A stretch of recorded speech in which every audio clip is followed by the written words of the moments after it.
नमस्कार दोस्तों। पिछले कुछ समय से देश का शेयर मार्केट डाउन चल रहा है।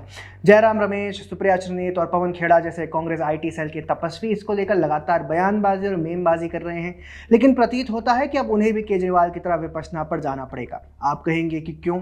तो इस वीडियो को देखिए। That India looks better to me now than at any time in the last 30 years in terms of policy stability and policy certainty. I think the authorities have done a remarkable job in actually stabilising the whole macroeconomic structure in India and framework in India.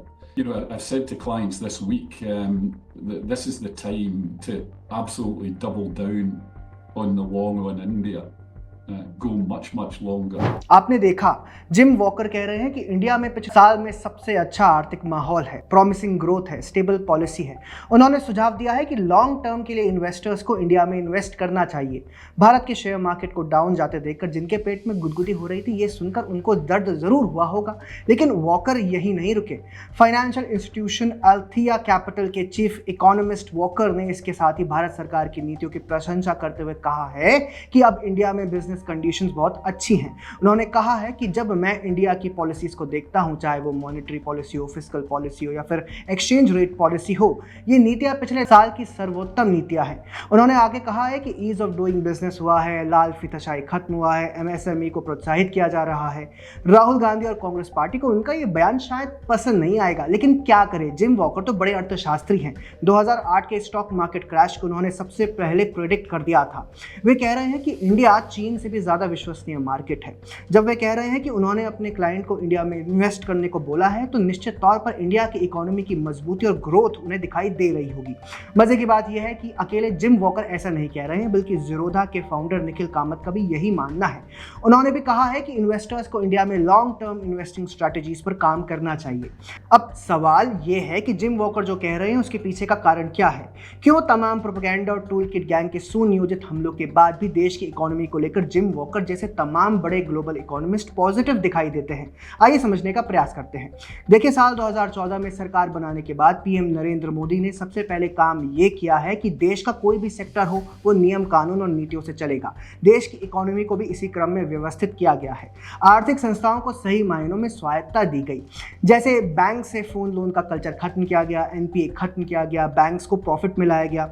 इसके साथ ही जो regulatory measures थे उन्हें स्थापित किया गया। Smooth functioning के लिए रूल्स और रेगुलेशंस को ज्यों का त्यों लागू किया गया। किसी भी तरह के हस्तक्षेप को खत्म किया गया।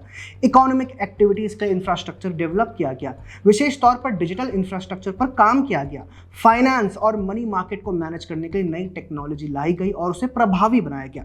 दोस्तों, याद रखिए कि कोई भी संस्था, कोई भी सेक्टर तभी सही तरीके से काम कर सकता है जब सारी चीजें व्यवस्थित हो, रूल्स और रेगुलेशन से चलें।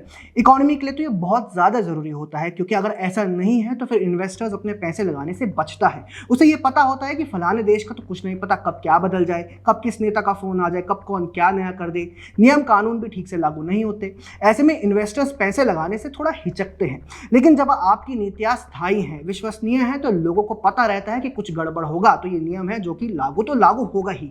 अब आगे बढ़ते हैं। देखिए, आज अगर जिम वॉकर इंडिया की इकोनॉमी को ग्रेट और चीन की इकोनॉमी को रिकवर होते हुए बता रहे हैं, तो इसके पीछे का कारण ये है कि पिछले 10 वर्ष में सरकार ने देश में इंफ्रास्ट्रक्चर का बड़ा जाल खड़ा किया है। इंफ्रास्ट्रक्चर के बड़े बड़े प्रोजेक्ट्स बनाए हैं, एयरपोर्ट्स, हाईवेज, एक्सप्रेसवेज बनाए हैं, डेडिकेटेड फ्रेट कॉरिडोर है, पोर्ट्स बनाए हैं। इंफ्रास्ट्रक्चर इकोनॉमी के लिए उत्प्रेरक का काम करता है। ऐसे में ये तो तय है कि इकोनॉमी तेजी से आगे बढ़ेगी ही बढ़ेगी। इंफ्रास्ट्रक्चर के साथ साथ सरकार माइक्रो इकोनॉमिक वेरिएबल्स पर भी लगातार काम कर रही है।